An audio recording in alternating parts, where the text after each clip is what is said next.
Junkin' Fool over here in Porterville.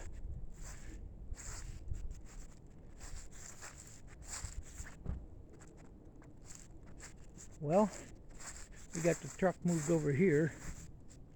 There's the other outrigger. I'm gonna paint that all up before I put it on there, clean it up a little bit, pull them apart and see about rebuilding the cylinders, probably both of them. And this is the new old outrigger. That's just sitting there, it ain't cut off or anything.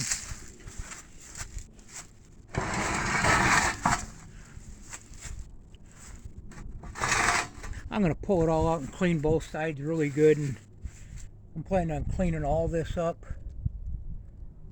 primering it and painting it.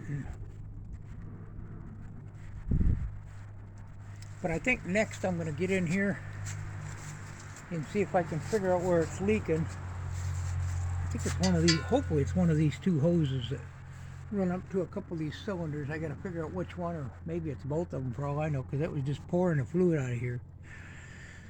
So basically I can put the controls back on that bolt here. I got to do a couple little welding jobs here, which I'll do that before I do anything with this, and make sure I can get this outrigger in and out plenty good, and get some grease certs in there and grease it all up. But I've got the one I did out there before, and it's been a few years ago, and I go out there and move that around all the time. It still works fine. They sit pretty high off the ground, so you really don't get a lot of salt in them. But yeah, I'm going to clean all this up and prime it. I'll be cutting about 2 foot of this off. I was noticing something on this. I was trying to figure this out. I'm like, I was thinking one of the outriggers was longer. I was thinking this one was shorter, and they both come to, I think, close to 41 inches. And I was measuring it, and I thought, well, the other one comes all the way over to there, so I thought this one was longer. Well, come to figure out,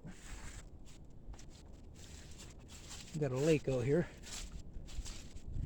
These cranes are actually offset. They're not dead center of the truck.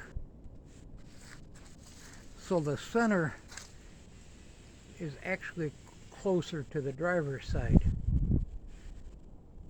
I just figured that out. And the only reason I can figure for that is it's got this oil reservoir on there, and I think that acts as a counterweight with the amount of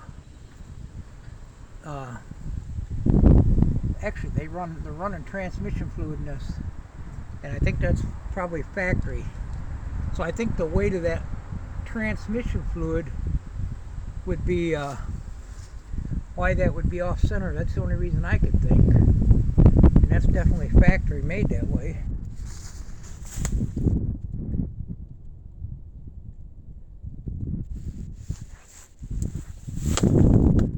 So yeah, that actually locks into place right here, or sets right over here when it's done. All folds up, goes in right here. Got other controls for this side. So anyway, I thought that was pretty entertaining to understand that that thing is not centered. I'm going to clean this up. I think they actually have a little bit of a piece of metal welded on them to raise that spot. I got to get in there and look there. I think there's some grooves in there to help stabilize it, I think. I believe that's the way that other one was I did.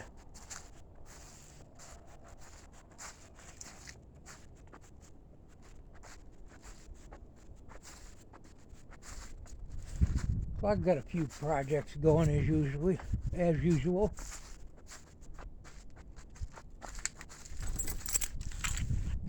Got some vinegar. I've been soaking my temperature control for the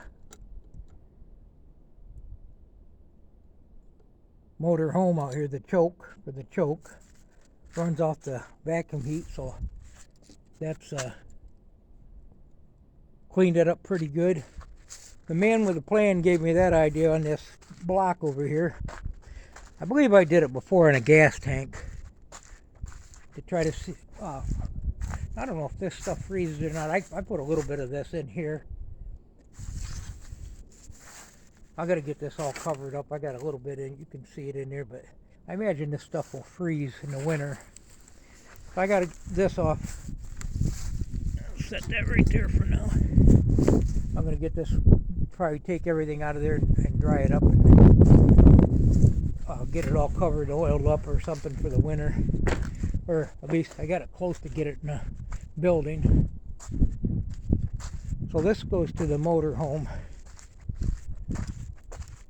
I had to move this yesterday, moving stuff around.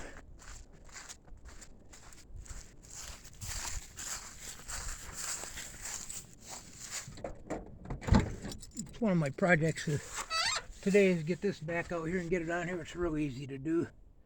I could probably do it right now, but kind of need a couple hands probably.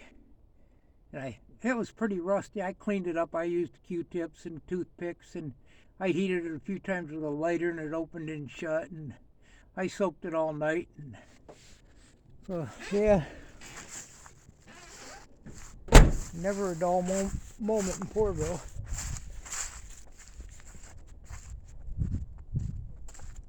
Always something going on.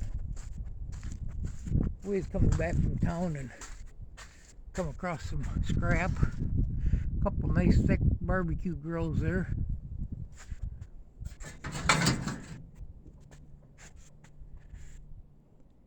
There's a lawnmower on there.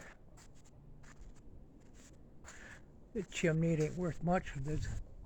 There's actually a deer stand in here in one of these wood stove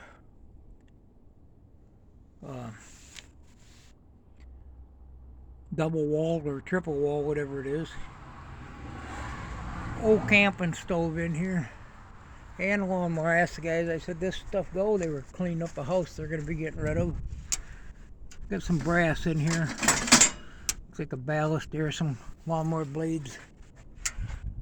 Pretty old house. I said, hey, let me know when you're ready to sell that. It's a estate deal. I said, I might want to look at it. Actually, they got two of them, both of them at double lots. You just never know. Yeah, they were loading me up, so I didn't see what all was in here.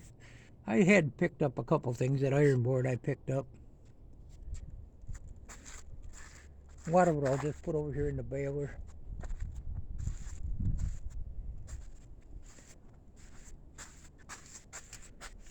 A bunch of that rod dowel kind of stuff there. It doesn't have thread on it, but it's pretty heavy. There's like a box with some of it. Must be under that lawnmower. We'll dig through it probably tomorrow.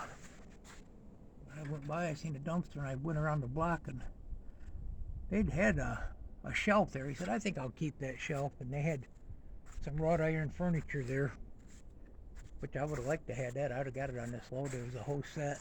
Needed painted, cleaned up. They wanted to keep that. That chair right there, I think I could sell that. That's a pretty good old chair. I've sold them before. In fact, somebody might have redid it.